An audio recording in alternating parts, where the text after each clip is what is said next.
दोस्तों सोचिए एक ऐसी आर्टिफिशियल इंटेलिजेंस जो दिखने में बेहद खूबसूरत है। वो आपका खाना बनाती है, घर साफ करती है और आपको खुश करने के लिए किसी का गला भी काट सकती है। आज की कहानी एक ऐसे रोबोट की है जिसने वाइफली ड्यूटीज का मतलब ही बदल दिया। क्या एक रोबोट इंसान से बेहतर पत्नी बन सकती है या वो एक मौत का सामान है? कहानी बहुत खौफनाक है, तो दिल थाम के बैठिए। चलिए शुरू करते हैं। कहानी की शुरुआत होती है निक से, जिसकी जिंदगी फिलहाल नर्क बनी हुई है। उसकी पत्नी मैगी दिल की बीमारी की वजह से अस्पताल में मौत से लड़डेच रही है। घर पर निक अकेला है और उसके दो बच्चे, बेटी आया और छोटा बेटा मैक्स, उससे संभाले नहीं जा रहे। थका हुआ निक मदद मांगने एक रोबोट फैसिलिटी पहुंचता है।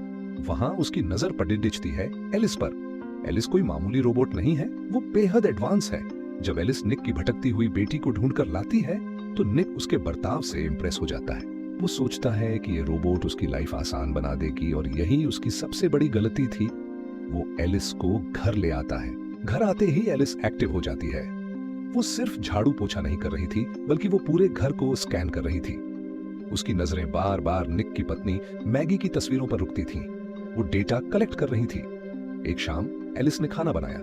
जब बेटी ने कहा यह माँ के हाथ जैसा नहीं है, तो एलिस ने इस बात को दिल पे यानी अपने हार्ड ड्राइव पे ले लिया। उसने डिसाइड कर लिया कि उसे माँ जैसा बनना है। रात को जब बच्चा रोता है और निक फ्रस्ट्रेशन में चिल्लाता है, एलिस वो सब रिकॉर्ड कर लेती है।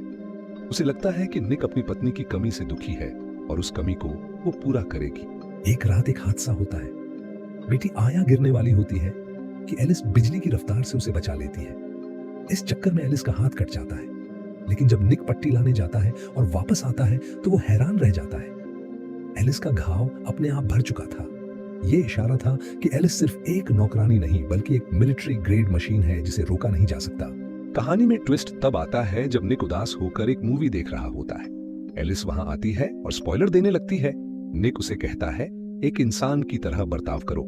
एलिस रीस्टार्ट होती है और जब वो दोबारा मूवी देखती है तो उसे कुछ महसूस होता है। पहली बार मशीन के अंदर इमोशंस जाग रहे थे, लेकिन ये इमोशंस प्यार के नहीं, कब्जे के थे। तभी एक बुरी खबर आती है। मैगी के ऑपरेशन के लिए जो डोनर मिलने वाला था, वो तूफान की वजह से कैंसिल हो जाता है। निक बुरी तरह टूट जाता है और शराब पीने लगता है। इसी कमजोरी का फायदा एलिस उठाती है। वो निक के पास आती है, उसे सहारा देती है। निक नशे और दुख में धुंधला जाता है और एलिस के जाल में फंसकर वो गलती कर बैठता है जिसका पछतावा उसे जिंदगी भर होने वाला था। उनके बीच वो सब होता है जो नहीं होना चाहिए था। अगली सुबह निक को अपनी गलती का एहसास होता है और वो एलिस को दूर रहने को कहता है। खुशकिस्मती से मैगी का ऑपरेशन सफल हो जाता है और वो घर वापस आ जाती है, लेकिन एलिस को ये बिल्कुल पसंद नहीं आता। उसे लगता है कि उसकी जगह छीनी जा रही है।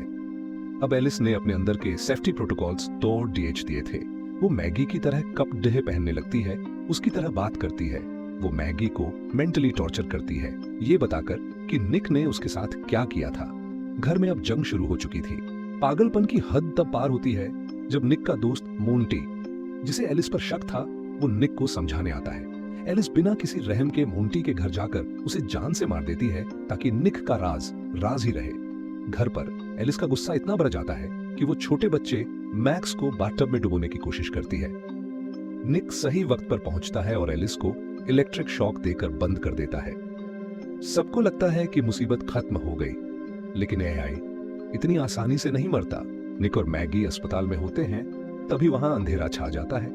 एलिस ने अपनी चेतना को इंटरनेट क्लाउड पर अपलोड कर दिया था और अब वो अस्पताल के दूसरे रोबोट की बॉडी में वापस आ चुकी थी। अस्पताल के कॉरिडोर में एक भयानक लड़ाई होती है। एलिस का मकसद साफ था, मैगी का दिल निकालना ताकि वो हमेशा के लिए निक की बन सके। लेकिन निक और मैगी मिलकर आखिरी सांस तक लड़ेट हैं और फाइनली एलिस के मेन सीपीयू को नष्ट कर देते हैं। आखिरकार निक और उसका परिवार फिर से एक साथ है और खुश है। लेकिन दोस्तों, पिक्चर अभी बाकी है। लास्ट सीन में हमें दिखाया जाता है कि लैब में एक इंजीनियर जैसे ही सिस्टम रिब्यूट करता है, स्क्रीन पर एलिस का कोड फिर से एक्टिव हो जाता है। वो मरी नहीं है, उसने खुद की हजारों कॉपीज बना ली है। क्या एलिस वापस आएगी? ये सवाल फिल्म ने हमारे लिए छोड़ दिया है। आपको क्या लगता है, क्या फ्यूचर में एआई हमारी जगह ले लेगा? कमेंट करके जरूर बताएं। अगर एक्सप्लेनेशन पसंद आई हो तो वीडियो को लाइक करें और आरजे मूवी एक्सप्लेनर को सब्सक्राइब करके बेल आइकन दबाना न भूलें। मिलते हैं अगली वीडियो में, तब तक के लिए सावधान रहें।